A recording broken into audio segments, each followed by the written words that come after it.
Bismillahirrahmanirrahim. Assalamualaikum warahmatullahi wabarakatuh. Hai anak-anak yang soleh dan solehah, bagaimana kabar kalian hari ini? Semoga saja kalian semua baik-baik saja dalam keadaan bahagia. Jumpa lagi pada channel Gagak Hitam. Nah anak-anak, pada kesempatan ini kita akan membahas materi Ayo Membayar Zakat. Ayo Membayar Zakat merupakan materi dari pelajaran 4 semester 1 di kelas 6. Adapun isi dari materi pelajaran 4 ini, yang pertama adalah memahami arti zakat. Yang kedua, macam-macam zakat.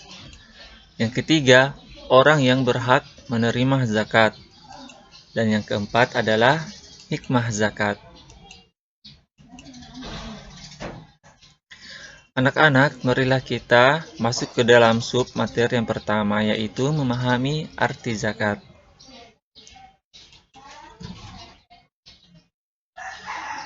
Amati gambar berikut ya. Gambar yang pertama adalah gambar seorang anak yang membayar zakat. Membayar zakat adalah kewajiban seluruh kaum muslimin, bukan hanya orang dewasa saja, tetapi juga anak-anak hingga bayi sekalipun. Ada baiknya kalian mengantar zakat fitrah kalian sendiri ke amil zakat atau panitia zakat. Gambar yang kedua adalah kegiatan jual beli di pasar. Anak-anak, apakah kalian pernah melakukan transaksi jual beli di pasar? Pasti pernah. Atau kalian memiliki orang tua yang berprofesi sebagai penjual? Nah, anak-anak, apabila orang tua kita mendapatkan penghasilan dari hasil jual beli, maka penghasilan tersebut wajib dikeluarkan zakatnya jika sudah mencapai 1 tahun. Gambar yang ketiga adalah gambar seseorang yang bekerja di kantor. Anak-anak, apakah kalian memiliki cita-cita bekerja di kantor? Nah, apabila kalian bekerja di kantor dan mendapatkan penghasilan berupa uang, maka penghasilan tersebut atau uang tersebut wajib dikeluarkan zakatnya jika uang tersebut telah disimpan selama 1 tahun.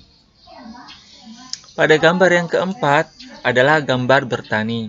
Bertani atau berkebun lumrah kita lihat di lingkungan pedesaan. Hasil dari pertanian atau perkebunan ini seperti padi, jagung, buah-buahan, pala, dan lain-lainnya. Apabila hasil pertanian ini disimpan selama 1 tahun dan telah mencapai nisab, maka harus dikeluarkan zakatnya. Anak-anak, mari kita memahami arti zakat. Menurut bahasa, zakat bermakna membersihkan. Menurut istilah, zakat berarti mengeluarkan sebagian dari harta tertentu yang telah mencapai nisab. Jadi, zakat itu sebagian harta tertentu yang wajib dikeluarkan oleh umat Islam untuk diberikan kepada orang-orang yang berhak menerimanya. Anak-anak, marilah kita masuk ke submateri yang kedua, yaitu macam-macam zakat. Mengeluarkan zakat adalah wajib bagi umat Islam yang mampu. Anak-anak, tahukah kalian kewajiban umat Islam bukan hanya mengeluarkan zakat fitrah di bulan Ramadan atau menjelang Idul Fitri, tetapi juga mengeluarkan zakat mal atau zakat harta jika telah mencapai batas jumlah tertentu dalam 1 tahun, atau disebut juga dengan istilah nisab. Jadi, zakat itu terbagi dua. Yang pertama adalah zakat fitrah. Zakat fitrah adalah mengeluarkan beras atau bahan makanan pokok lainnya sebesar 2,5 kg atau 3,5 liter tiap orang. Beras atau bahan makanan pokok yang telah terkumpul tersebut akan dibagikan oleh amil zakat atau petugas pengumpul zakat yang dibagikan kepada orang-orang yang tidak mampu. Biasanya, para amil zakat membagikan zakat fitrah menjelang Idul Fitri agar orang yang tidak mampu dapat bergembira bersama menikmati hari raya Idul Fitri. Zakat fitrah sangat menolong orang yang tidak mampu. baik mereka yang meminta maupun yang tidak meminta. Kita juga ikut menggembirakan mereka untuk bersama-sama merayakan Idul Fitri. Waktu membayar zakat fitrah boleh dilakukan mulai tanggal 1 Ramadan sampai menjelang sholat Idul Fitri. Anak-anak, apakah kalian tahu orang yang wajib mengeluarkan zakat fitrah? Orang yang wajib mengeluarkan zakat fitrah itu sebagai berikut. Yang pertama, dia harus beragama Islam, laki-laki dan perempuan, sejak usia bayi, anak-anak, atau lanjut usia. Jadi, orang yang tidak beragama Islam tidak wajib mengeluarkan zakat fitrah. Yang kedua, memiliki penghasilan yang cukup untuk kebutuhan sehari-hari. Zakat fitrah untuk anak-anak menjadi tanggungan orang tua mereka. Berarti orang yang miskin, yang tidak memiliki penghasilan cukup, maka mereka tidak wajib mengeluarkan zakat. Yang ketiga adalah orang itu masih hidup sampai akhir Ramadan. Jadi jika ada orang yang di dalam Ramadan atau di dalam bulan suci Ramadan dia meninggal dunia, maka orang tersebut itu tidak wajib mengeluarkan zakat. Nah, anak-anak, pembagian zakat yang kedua adalah zakat mal. Zakat mal disebut juga zakat harta, yaitu mengeluarkan sebagian harta kekayaan yang dimilikinya apabila telah mencapai nisab. Pengertian nisab adalah lama waktu suatu harta menjadi milik seseorang dalam jumlah tertentu. Zakat mal dimaksudkan untuk membersihkan harta yang dimiliki karena di dalam harta itu ada hak fakir miskin.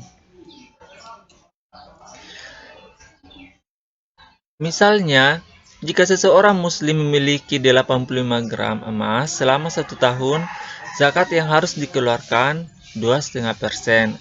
Atau, jika harga emas 1 gram 400.000 rupiah, nilai nisabnya adalah 85 gram dikali 400.000 rupiah. Totalnya adalah 34 juta rupiah. Maka zakat yang harus dikeluarkan adalah 2,5% dari 34 juta rupiah, yaitu sama dengan 850.000 rupiah. Syarat wajib zakat mal sebagai berikut. Pertama, pemilik harta adalah orang Islam. Jadi jika harta orang yang di luar agama Islam, maka dia tidak wajib mengeluarkan zakatnya. Yang kedua, pemilik harta telah balik dan berakal. Jadi orang gila atau orang yang tidak waras, maka dia tidak wajib mengeluarkan zakat. Yang ketiga, harta tersebut termasuk dari jenis-jenis harta yang wajib dizakati. Yang keempat, harta tersebut telah mencapai 1 tahun. Jadi apabila kita memiliki harta yang tidak mencapai 1 tahun, maka harta tersebut tidak wajib dikeluarkan zakatnya. Yang kelima, harta tersebut milik sendiri.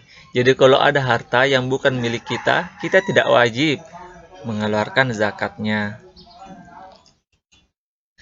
Jenis-jenis harta yang dizakati, yang pertama adalah perhiasan emas dan perak yang disimpan. Tentu saja ini harus tersimpan selama 1 tahun. Yang kedua adalah uang simpanan yang telah mencapai 1 tahun. Yang ketiga adalah harta atau uang yang diperoleh dari usaha berdagang atau bekerja. Jenis harta yang dizakat yang keempat adalah hasil pertanian, misalnya padi dan palawija. Yang kelima adalah binatang ternak, misalnya kambing, sapi, dan kerbau. Jenis harta yang harus dizakati yang terakhir adalah barang temuan, misalnya perhiasan, uang logam yang terbuat dari emas, dan lain. Anak-anak, marilah kita memasuki submateri yang berikutnya, yaitu yang ketiga. Orang-orang yang berhak menerima zakat. Anak-anak, orang yang berhak menerima zakat disebut juga mustahik zakat. Allah Subhanahu wa Ta'ala telah menetapkan golongan orang yang berhak menerima zakat dalam firman-Nya Quran Surat At-Taubah surat yang ke-9 ayat 60 berikut ini. A'udzubillahi minasyaitonirrajim. Bismillahirrahmanirrahim.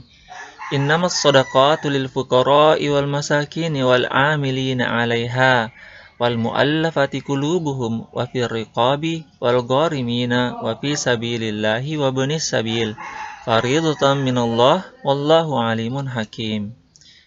Artinya, sesungguhnya zakat itu hanyalah untuk orang-orang fakir, orang miskin, amil zakat yang dilunakkan hatinya atau mu'allaf, untuk memerdekakan hamba sahaya, untuk membebaskan orang yang berhutang, untuk jalan Allah Subhanahu wa Ta'ala, dan untuk orang yang sedang dalam perjalanan.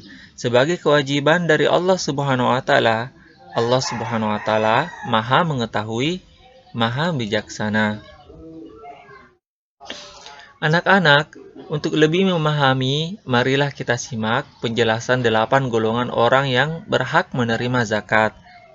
Yang pertama, mereka adalah orang fakir, yaitu orang yang amat sengsara hidupnya, tidak mempunyai tenaga dan harta untuk memenuhi kebutuhan hidupnya.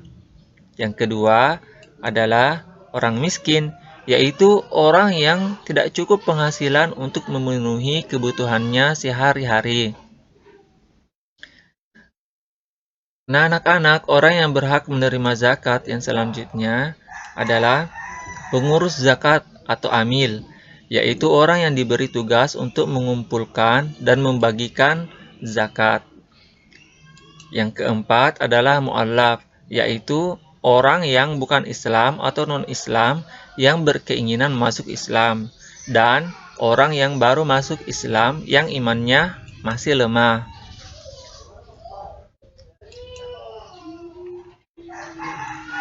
Orang yang berhak menerima zakat yang selanjutnya adalah orang yang berhutang, yaitu orang yang berutang karena untuk kepentingan yang bukan maksiat dan ia tidak sanggup membayarnya. Orang yang berutang untuk memelihara persatuan umat Islam.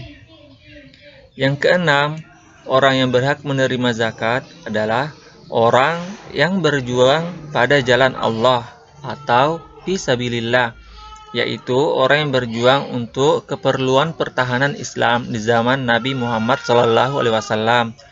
Fisabilillah itu mencakup juga kepentingan-kepentingan umum, seperti mendirikan masjid, musholla, sekolah atau madrasah, rumah sakit, dan sebagainya. Orang yang berhak menerima zakat yang selanjutnya adalah hamba sahaya, yaitu budak yang harus dimerdekakan. Namun saat ini hamba sahaya atau perbudakan itu sudah tidak ada karena sudah telah dihapus oleh Islam. Yang kedelapan adalah Ibnu Sabil, yaitu seorang anak yang sedang menuntut ilmu namun kesulitan dalam pembiayaan. Nah, anak-anak, marilah kita menuju submateri yang terakhir, yaitu hikmah zakat. Hikmah zakat yang pertama adalah membersihkan harta dan jiwa pembayar zakat dari sifat kikir, tamak, dan rakus. Yang kedua, membantu orang yang kesusahan atau kesulitan dari segi ekonomi. Yang ketiga, mendorong manusia untuk berjiwa sosial dan peduli kepada sesama. Yang keempat, mendorong manusia untuk bersikap jujur dan bertanggung jawab atas harta yang dimilikinya. Yang kelima, mengingatkan manusia bahwa harta dan kekayaan hanyalah titipan dari Allah Subhanahu wa Ta'ala. Anak-anak, itulah tadi hal-hal yang berkaitan dengan zakat. Terima kasih karena telah menonton dan mengunjungi channel Gagak Hitam. Jangan lupa like, subscribe, komen, dan share ya, agar Bapak Guru semakin semangat untuk membuat konten-konten yang menginspirasi dan menambah wawasan kita. Terima kasih. Assalamualaikum warahmatullahi wabarakatuh.